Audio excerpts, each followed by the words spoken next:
عوامی تحریک پاکستان کے پریزیڈنٹ ایاز لطیف ولیجو نے اپنے دورہ امریکہ کے دوران ARY نیو یارک آفس کا بھی وزٹ کیا اور امریکہ میں آنے کا مقصد بیان کرتے ہوئے کہا، دیکھیں جی، پچھلے کچھ عرصے سے قومی عوامی تحریک کیمپین کر رہی ہے ٹیررزم اور کرپشن کے خلاف اور ایکسٹریمزم کے خلاف۔ یہ 3 نکات پہ ہم نے 10 دن حیدرآباد میں سٹ ان ارینج کیا، پھر 2 دن ابھی ہم نے 14 اور 15 اگست کو کراچی میں کیا۔ تو اس حوالے سے ہم سمجھ رہے ہیں کہ پاکستان سے باہر جو اوورسیز جو ڈائسپورا ہے پاکستانی، اس کو بھی موبلائز کریں۔ اس سلسلے میں حفیظ چودھری صاحب ہمارے دوست، وہ کانسٹیٹیوشنل ریفارمز پہ کام کر رہے ہیں۔ انہوں نے ہمیں انوائٹ کیا ہے کہ یہاں پہ نیو یارک میں، آس پاس نیو جرسی میں، لانگ آئلینڈ میں، پھر میں جا رہا ہوں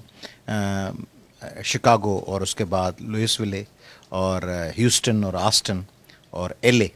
ڈیلس، تو ان جگہوں پہ بھی موبلائز کریں گے پاکستانیوں کو کہ کرپشن کے خلاف اور ٹیررزم کے خلاف ایڈ ہاک بنیادوں پہ کام نہیں ہوگا،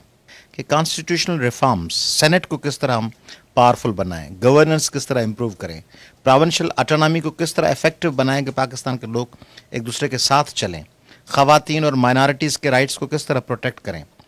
کشمیر کے لوگوں کو، گلگت کے لوگوں کو کس طرح یہ احساس دلوائیں کہ آپ کی عارضی اکوموڈیشن نہیں ہے پاکستان میں، آپ اسٹیک ہولڈرز ہیں ہمارے ساتھ۔ اس موقع پر پاکستان کے موجودہ حالات اور اپنی پارٹی کے بارے میں خیالات کا اظہار کیا۔ پاکستان کرائسس میں ہے، مگر میں نہیں سمجھتا، میں اپنے مزاج میں بڑا آپٹیمسٹ قسم کا بندہ ہوں۔ میں سمجھتا ہوں کہ پاکستان بہتری کی جانب بالکل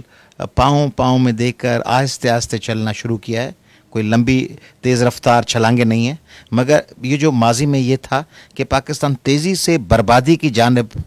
بڑھنے کے امکانات خدا نخواستہ تھے، اب یہ نظر آ رہا ہے کہ اگر ہماری پولیٹیکل طاقتوں نے، پارلیمنٹ نے، ہماری اسٹیبلشمنٹ نے، یہ جو بظاہر نظر آ رہا ہے اپیرنٹلی کہ وہ کرپشن اور ٹیررزم کے خلاف ایک لمبی اسٹریٹجی کی جانب بڑھ رہے ہیں،